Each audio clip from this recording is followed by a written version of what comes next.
ISO 14001, ISO's well-known standard for environmental management systems, was first launched in 1996. With the publication of the 2015 edition, we asked Acting ISO Secretary General Kevin McKinley why the standard has been revised. Well, the environmental context now is challenging. We see a lot of difficult discussions on climate change.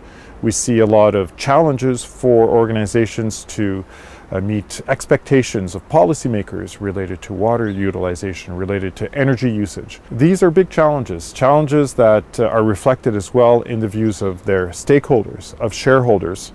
The expectation that organizations will steward the environment and perform according to what they believe is appropriate in a modern organization.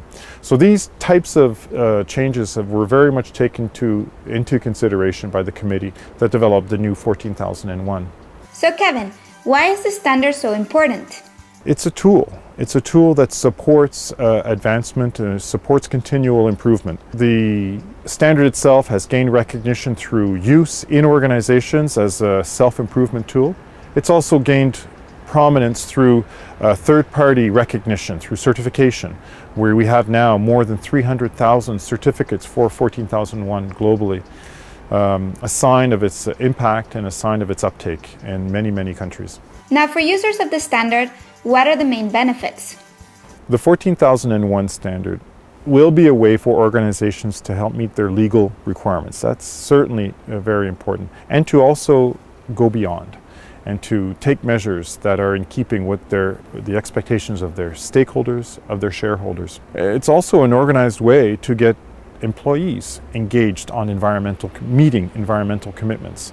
Finally, it also is a competitive advantage. The use of ISO 14001 is something that can be used as a distinguisher from other organizations, and even in many cases provide some financial advantage for the organization, realizing certain efficiencies and improved performance. And Kevin, who is behind this standard? In this case, we had more than 70 participating ISO members actively contributing time of their experts, their nominated experts, to provide insight and draft the new 14001. It involved more than 120 people. Now let's talk to Anne-Marie Warris, one of the 120 experts involved and chair of the ISO subcommittee responsible. Anne-Marie, can you tell us what are the main changes? So the new version of ISO 14001 has 7 specific changes. There are others as well, and these are just the 7, perhaps the most common one to talk about. The first one is the enhanced focus on integrating environmental issues into the strategic planning process of an organisation. The stronger focus on leadership and the demands of leadership of an organisation to get involved in these issues. Protecting the environment, which is increased to look at resource use and also to look at what demands may be put on the environment by the organisation.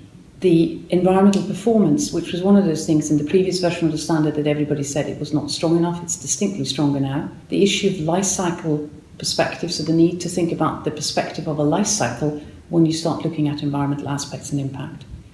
The issue of enhancing communication, so thinking about how you're communicating better with your stakeholders.